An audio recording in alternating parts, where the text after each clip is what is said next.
Bismillahirrahmanirrahim. Assalamualaikum warahmatullahi wabarakatuh.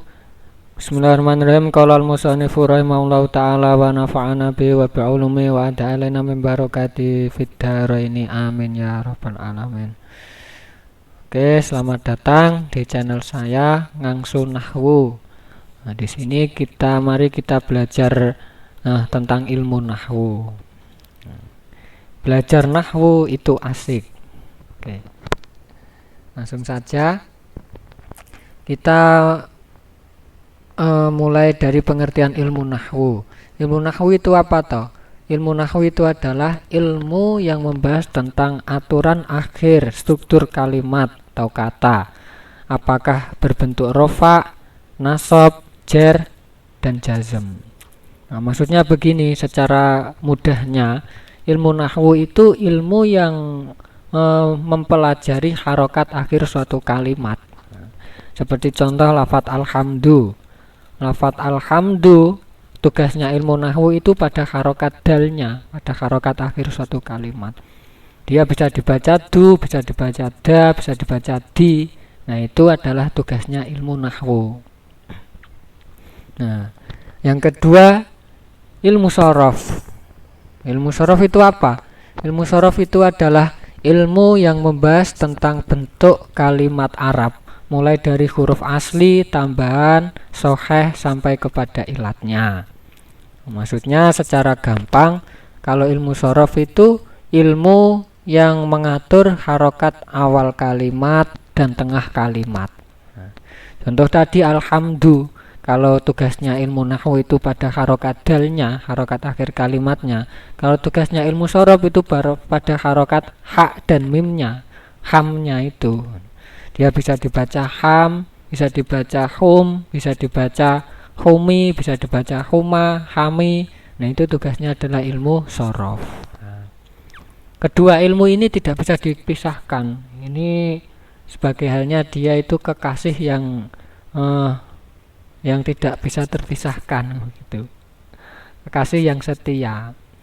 Nah, kedua ilmu ini, ilmu nahwu dan ilmu shorof ini adalah ilmu alat.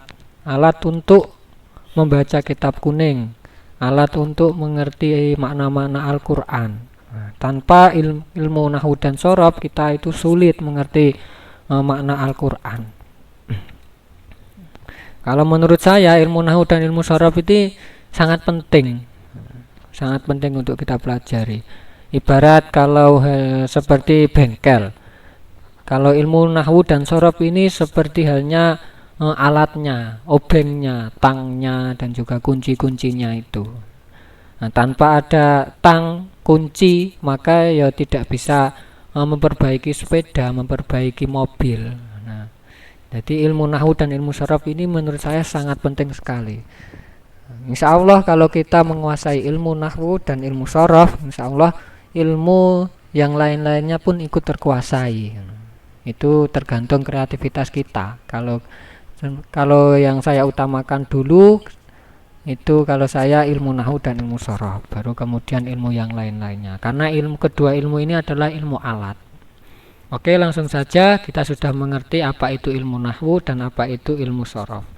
Langsung saja di sini saya akan menerangkan tentang ilmu nahwu mulai dari bab yang pertama, yaitu bab kalam. Oke, langsung saja. Ini saya kutip dari sumbernya, yaitu kitab Matan Jurumiyah. Nah, di sini saya akan membacanya dulu, membaca ala pesantren, makna pesantren. Bismillahirrahmanirrahim. Faslun utawi iku fasal suwiji. Al kalamu utawi kalam, huwa ya kalam. Al-lafdu iku lafat, al-murakkabu kang den susun, al-mufidu kang aweh faedah, bil wad'i kelawan den sejo. Yang artinya adalah kalam adalah lafat yang tersusun, berfaedah, dan disengaja. Oke, langsung saja. Jadi dalam ilmu nahwu bab yang pertama itu adalah bab kalam.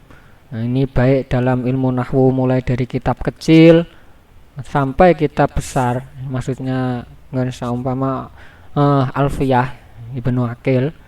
Nah, itu bab pertama ya pasti ilmu kalam, itu tidak akan pernah ketinggalan ilmu kalam.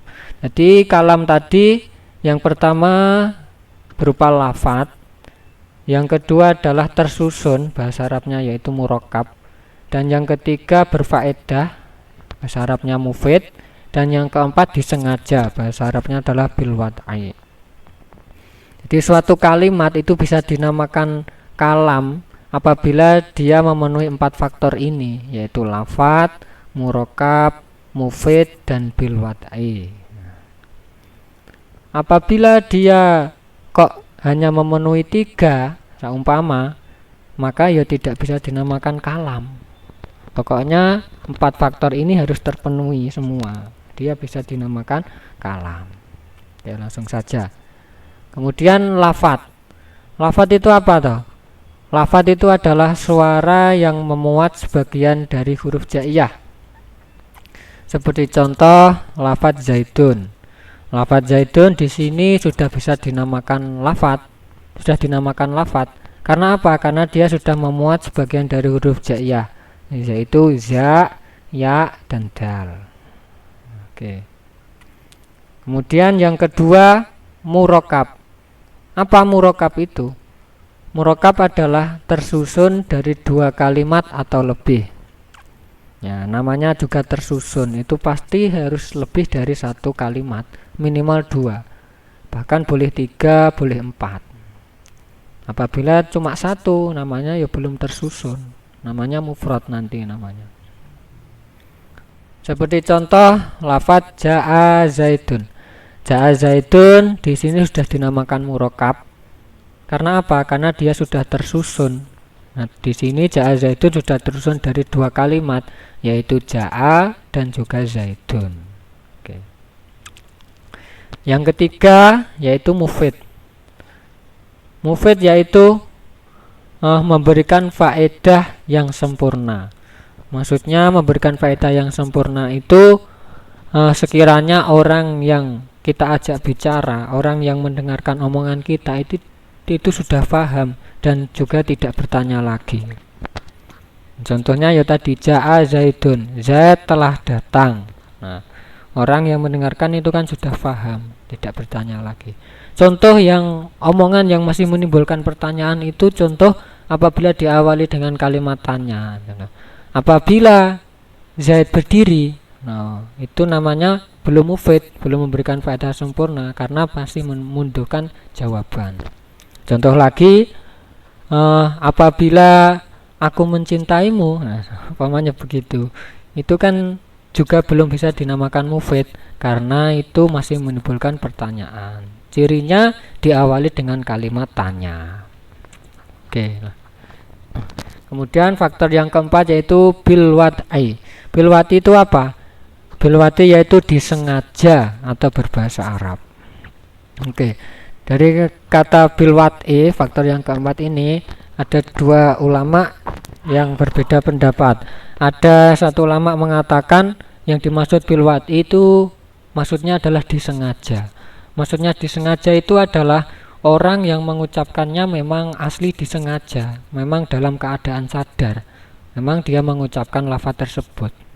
Contoh yang tidak diucapkan dalam keadaan sadar itu seperti contoh ucapannya orang yang lindur, ucapannya orang yang mimpi, lagi tidur kemudian dia bermimpi, kemudian dia mengatakan jaa zaidun, dia kan tidak sadar, maka itu belum bisa dinamakan bil wad'i karena tidak disengaja.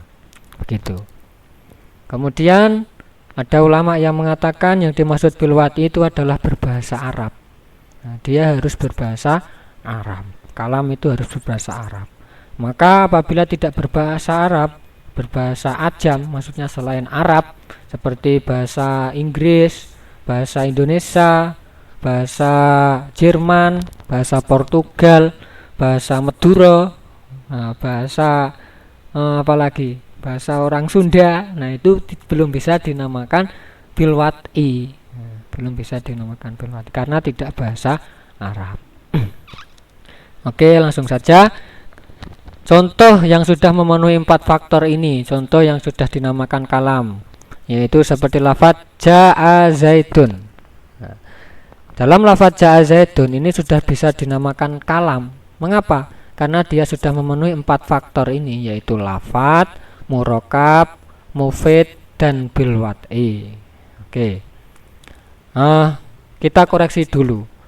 Ja'a Zaidun, faktor yang pertama yaitu lafat. Apakah dia sudah berupa lafat? Iya. Mengapa? Karena dia sudah memuat sebagian dari huruf jaiyah, yaitu jim, alif, hamzah, ya, eza, ya, dan dal.